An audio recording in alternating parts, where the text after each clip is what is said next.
Hello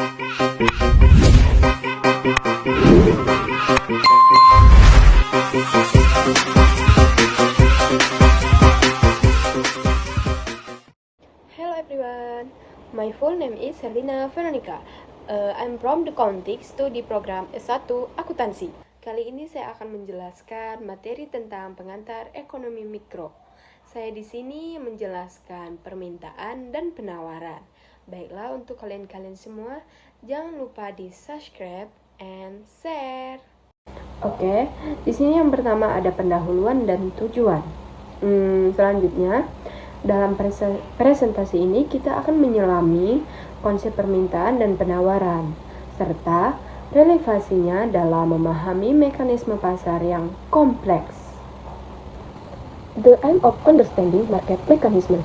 Jadi, konsep permintaan dan penawaran yang penting ini bertujuan untuk menjelaskan bagaimana permintaan dan penawaran mempengaruhi pasar, serta memberikan pemahaman yang lebih dalam tentang mekanisme ekonomi di Indonesia. Mau tahu lebih jelasnya?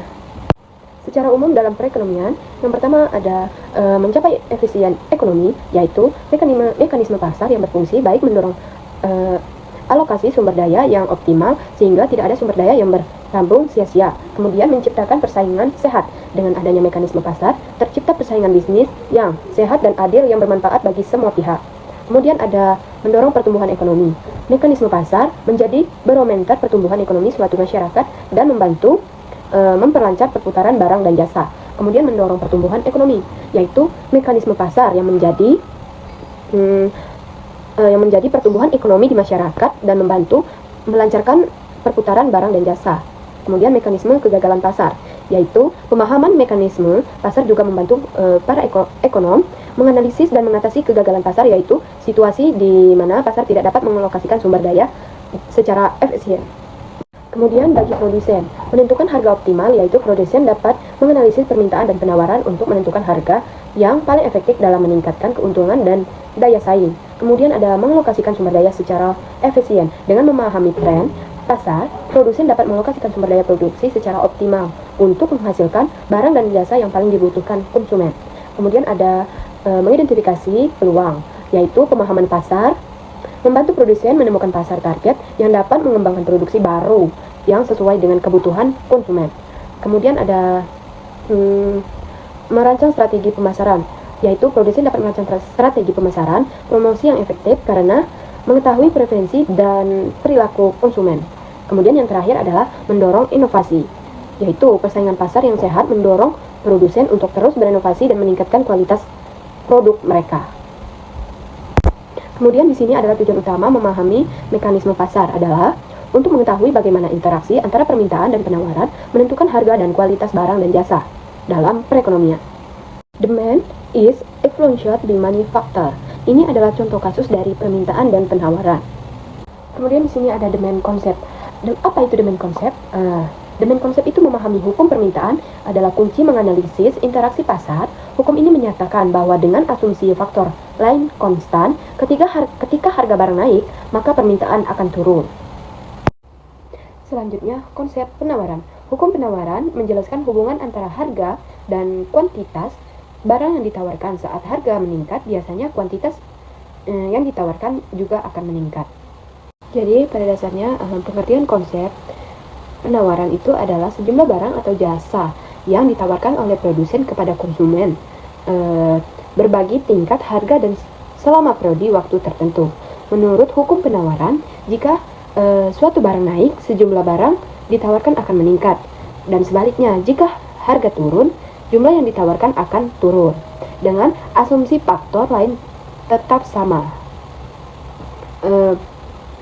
Kemudian ada tujuan konsep penawaran itu adalah produsen menawarkan barang atau jasa untuk mencapai keuntungan yang dipengaruhi oleh potensi laba dari perubahan biaya yang didapatkan produksi, hubungan dengan permintaan. Kemudian yang ketiga, centris paribus. Kemudian selanjutnya ada faktor yang mempengaruhi penawaran. Harga barang itu sendiri, biaya produksi, teknologi, ekspektasi produsen, jumlah barang produksi.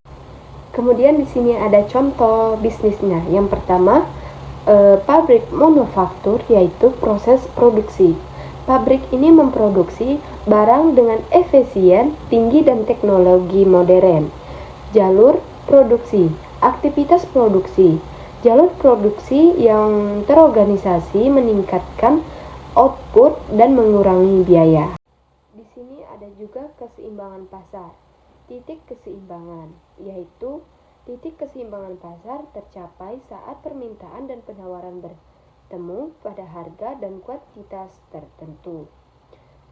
Pergeseran permintaan, yaitu perubahan dalam faktor permintaan dapat menyebabkan pergeseran kurva permintaan mempengaruhi harga dan kualitas.